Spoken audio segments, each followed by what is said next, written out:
It was always my intention to do a documentary on Imamzadeh Shah Abdul Azeem, arguably the most famous Imamzadeh in Iran.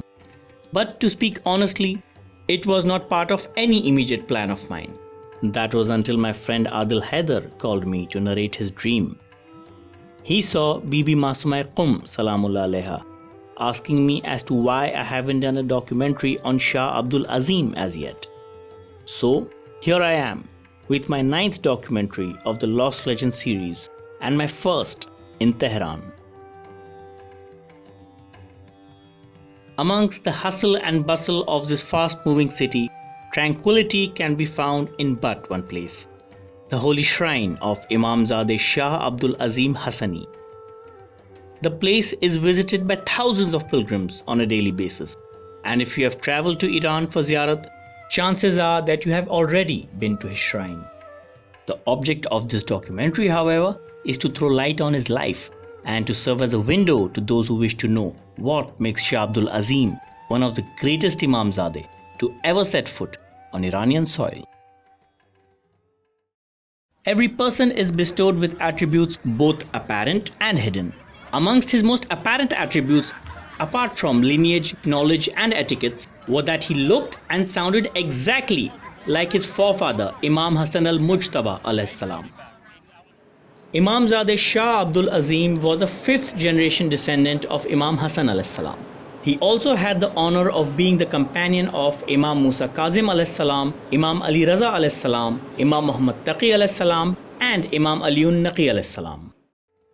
When it comes to literary contribution, you will find books by and about Shah Abdul Azeem in the library of the Holy Shrine, including Masnad-e Abdul Azeem Hassani, published in 2013.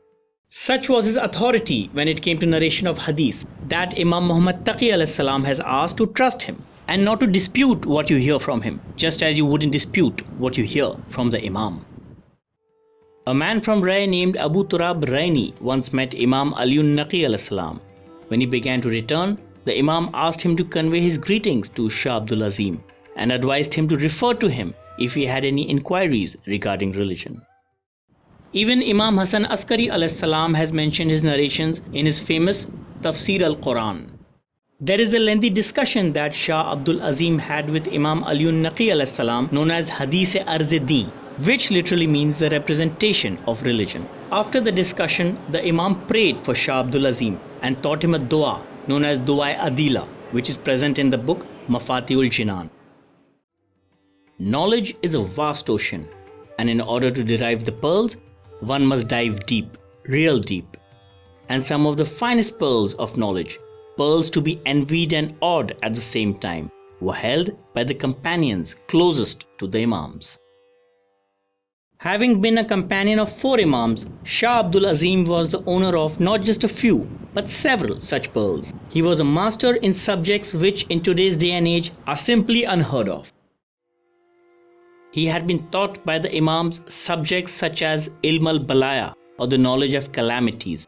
He knew when and what calamities would befall the people, and Ilm al-Manaya, or the knowledge of death. You can imagine what a responsible and trustworthy companion of the Imams Shah Abdul Azeem was, to be entrusted with knowledge like that. There were 5 major migrations of the Sadat to Iran. Imamzadeh Shah Abdul Azeem lived in the period of the Abbasid Caliphs and was the top name amongst the popular Sadat to be assassinated, first by Mutawakkil and later by Muattaz. He came to Ray on the advice of Imam Aliun Naqi alayhis salam during the period of the 5th and the largest migration.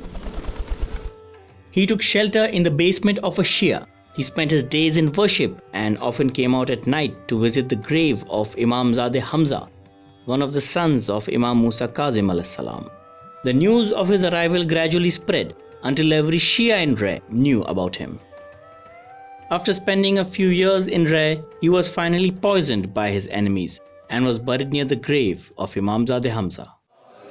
The presence of these holy personalities has made it a norm for the locals to bring their departed friends and family members for blessings.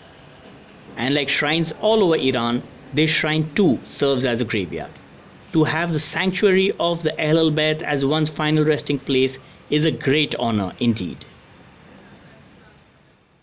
While there are two more Imamzadeh buried within, Imamzadeh Hamza and Imamzadeh Tahir respectively, the shrine itself is not just a religious symbol, but rather a cultural center. It contains a university, a museum, a preservation laboratory, an astronomy center, a fine restaurant,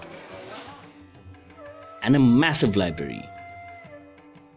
But for me, the most striking feature of the shrine is the golden dome, for it reminds me of the dome of Imam Hasan al-Salam in Karbala, Iraq. And why not? Imam Ali Naqi al-Salam once sent a message to the people of Ray that those who wished to visit the grave of Imam Hasan al-Salam but could not due to the prevailing circumstances should visit the grave of Imamzadeh Shah Abdul Azeem, and for that they shall get the same reward as the ziyarat of Imam Hasan al-Salam. Salams to all.